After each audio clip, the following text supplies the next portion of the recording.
साथियों नमस्कार, मैं विनय आपका स्वागत करता हूं आपके अपने YouTube channel our past and future पर। साथियों, विद्यार्थी जीवन का जो टॉपिक हमारा चल रहा है उसको हम लोग आज कंटिन्यू करने वाले हैं। काफ़ी दिन हो गए हम लोग जिस एक वेब सीरीज़ पर चर्चा कर रहे थे, जिसमें विद्या से कैसे हम लोग विनय, पात्रता, धन और धर्म के बाद सुख की प्राप्ति कर सकते हैं, उस पर हम लोग चर्चा कर रहे थे। विद्यार्थी जीवन से जुड़े हुए हम लोग हर पक्ष पर चर्चा करेंगे। तो ये रास्ता है और ये सीढ़ी है जिसको लेकर के हम लोग क्रमबद्ध आगे की तरफ बढ़ते चलेंगे। साथियों, अभी लोग हम जिस बात पर चर्चा कर रहे हैं वो है विद्या। सबसे पहले विद्या पर हम लोगों ने बात की और ये देखा कि विद्या आखिर है क्या। तो ये कही जाती है नॉलेज। अब नॉलेज या सीखना, जो भी आप कहना चाहें इसका उद्देश्य क्या होता है? साथियों, इसका उद्देश्य असली होता है कि हम लोग जो कार्य कर रहे हैं वो सही है या गलत। इस बात का निर्णय हमारी विद्या ही हमें कराती है। सा विद्याया विमुक्ते, विद्या वो है जो हमें अज्ञानता के अंधेरे से मुक्त करती है। ये बात हमें हमेशा ध्यान रखनी चाहिए। और हम लोग अगर गलत रास्तों पर चल रहे हैं और हमें ये भी नहीं पता चल पा रहा कि हम लोग सही हैं या गलत, तो इससे बड़ी बेकार बात किसी भी विद्यार्थी के लिए नहीं हो सकती है। तो हम लोग किन्हीं भी अर्थों में, चाहे हम जीवन के किसी भी हिस्से में जी रहे हों, हम एक विद्यार्थी होते ही हैं। और जिस संबंध में भी हम लोग विद्यार्थी हैं, वहाँ हमें इन चीज़ों का अवश्य ध्यान रखना चाहिए, और ख़ासकर उन लोगों को जो विद्यार्थी जीवन में आज जी रहे हैं। तो पहले हम लोग विद्या पर डिटेल से चर्चा कर रहे हैं। मैं बता चुका हूँ, हम लोग ये पहले तो डिसाइड कर सकें कि हम लोग सही कर रहे हैं या गलत। आज लॉकडाउन का जो सिस्टम चल रहा है, हम अपने न जाने कितने उद्देश्यों से पीछे छूट गए हैं और नहीं डिसाइड कर पा रहे हैं कि क्या सही है और क्या गलत है, क्या करें हम लोग, क्या ना करें। चलिएगा, लेट्स लर्न, सीखते हैं कुछ आज नया, और इस नॉलेज को हम कैसे बढ़ाएं, कैसे क्या करें, वो हम सीखने वाले हैं आज। तो एक छोटी सी और मगर मोटी सी बात आप लोग विशेष ध्यान रखें कि अगर हम लोग विद्यावान बन जाते हैं, हम शिक्षावान नहीं कहे जाएंगे, विद्यावान कहे जाएंगे। तो हम इस चीज़ को डेवलप कैसे कर सकते हैं, ये पहला सवाल उठता है। तो आज हम लोग इसी बात पे सवाल देखने वाले हैं, या इसका आंसर खोजने वाले हैं कि आखिर विद्या को कैसे बढ़ाया जा सकता है।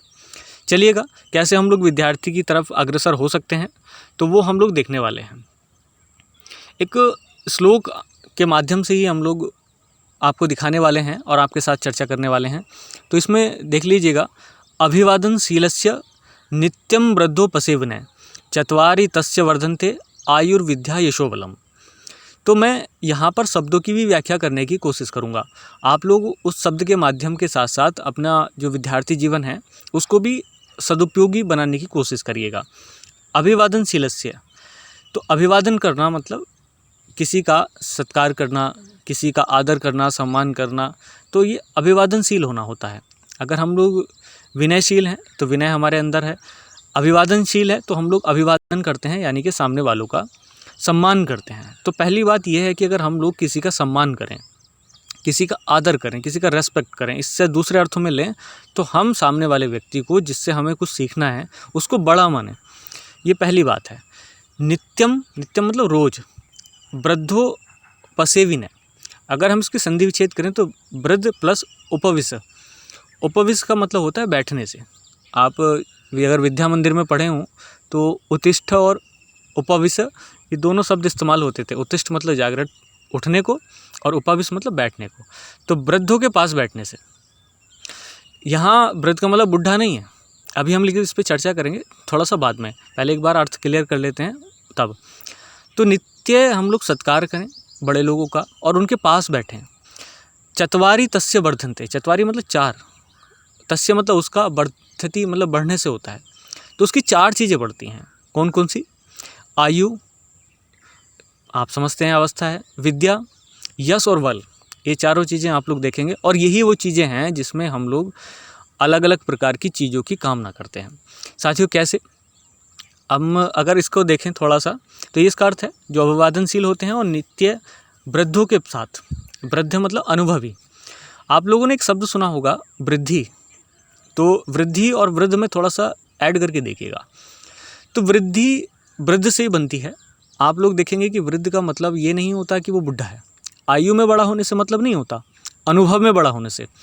जिसके पास अनुभव होते जाते हैं वो अपना कद अलग ही ऊंचा करता चला जाता है। तो हम लोग किसी भी फील्ड में, जैसे मान लो हमें विद्यार्थी जीवन में सीखना है, तो हम एक ऐसे व्यक्ति से मिलें जिसने पिछले कई सालों से अपना जीवन विद्यार्थी जीवन के रूप में गुजारा हो। बिजनेसमैन अगर हम लोग बनना चाहते हैं तो हमें एक ऐसे व्यक्ति से मिलना चाहिए जिसने बिजनेसमैन की ज़िंदगी जी हो। और अगर हम लोग किसी पॉलिटिक्स में जाना चाहते हैं तो हमें एक ऐसे व्यक्ति की तलाश करनी चाहिए जो पॉलिटिक्स में काफ़ी लंबे समय से रहा हो। मतलब उसके अनुभव की ज़रूरत होती है हमें, ना कि उस व्यक्ति की। तो अवस्था पे आप लोग ना जाइएगा। वृद्ध का मतलब होता है अनुभवी, या जो ऐसी चीज़ जो बढ़ रही हो, निरंतर अग्रसर हो रही हो, तो उस चीज़ को कहते हैं हम लोग। तो सामान्य अर्थों में आप लोग नहीं लेंगे, इस चीज़ को थोड़ा सा विचार करके रखें। अब अगली बात आ रही है, आयु तो आप लोग समझते ही हैं, हमारी दीर्घायु की कामना सभी लोग करते हैं। मैं भी आप लोगों की और अपने समस्त परिवार की लंबी आयु या दीर्घायु की कामना करता हूँ।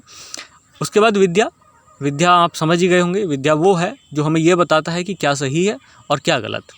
शिक्षा कैसी भी हो सकती है, अच्छी भी हो सकती है, बुरी भी हो सकती है। विद्या लेकिन हमें पॉजिटिव वे में ही लेनी है, ये केवल पॉजिटिव ही होती है।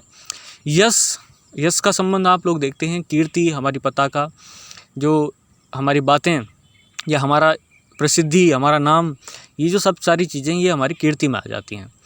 तो इसका भी बड़ा असर पड़ता है। अगर हम लोग लोगों को सम्मान देते हैं और बड़े लोगों के साथ या अनुभवी लोगों के साथ बैठना उठना हमारा होता है, तो सीधी बात है नाम तो होगा ही। अगर हमारा उठना बैठना अगर मोदी जी के साथ हो जाए तो सीधी बात है, या मुकेश अंबानी के साथ हो जाए तो अपने आप में अलग बात होगी, या किसी भी ऐसे फील्ड के व्यक्ति के साथ हो जाए जो अपने फील्ड का अनुभवी है, तो ये अलग बात होगी। और एक जो लास्ट और चौथा चीज़ है जो ऐसा करने से बढ़ती है, वो है बल। साथ ही यहाँ पर हम लोग अलग अलग बलों की बात करने वाले हैं, जिसमें हम केवल बल का मतलब ताकत से ही नहीं लेते। बल अलग अलग होता है। जैसे बुद्धि बल, तो आप देखते ही हैं, बुद्धि बल का मतलब कि हम कितने बुद्धिशाली हैं। विद्यावान होना अलग बात है, बुद्धिशाली होना अलग बात है। उसके बाद भुजबल। भुजबल का मतलब होता है, आप लोग देखते हैं कि हमारे बाजुओं में, भुजा मतलब बाजू, इसमें कितना बल है, यानी कि हम लोग फिजिकली कितने स्ट्रॉन्ग हैं। तो और एक होता है धन बल। धन का मतलब कि हमारे पास कितना संपत्ति है, क्योंकि धन भी एक बल के रूप में बताया गया है। और इस तरीके से जो भी चीज़ हमारी प्रोग्रेस में या एक फोर्स के रूप में काम करती है वो सारी बल हैं। जैसे सैन्य बल आपने पढ़ा होगा, यहाँ भुजबल हो गया, बुद्धि बल हो गया, धन बल हो गया। तो इस तरीके से अलग अलग प्रकार के धन हैं। तो आप लोग किसी भी चीज़ को संकीर्णता से न लें, और इस तरीके से आप लोग ये देख सकते हैं कि ये करने से हम लोग अपनी आयुर्विद्या, यश और बल, इन चारों चीज़ों को बढ़ा सकते हैं। तो हम अभी तक तो देख रहे हैं कि कैसे क्या विद्या का महत्व था, विद्या है क्या, और विद्या को कैसे बढ़ाया जा सकता है, वो सारी चीज़ें हम लोगों ने चर्चा में ले ली हैं। अब उसके बाद हम लोग आगे की तरफ चलेंगे और पहुँचेंगे लास्ट तरीके तक, और इस साथ में ये भी देखेंगे कि हम विद्यार्थियों के लक्षणों में जी भी रहे हैं या नहीं जी रहे हैं। चलिएगा, आज के लिए इतना ही। इतनी सी बात को आप लोग हमेशा ध्यान रखिएगा। जय हिंद, जय भारत।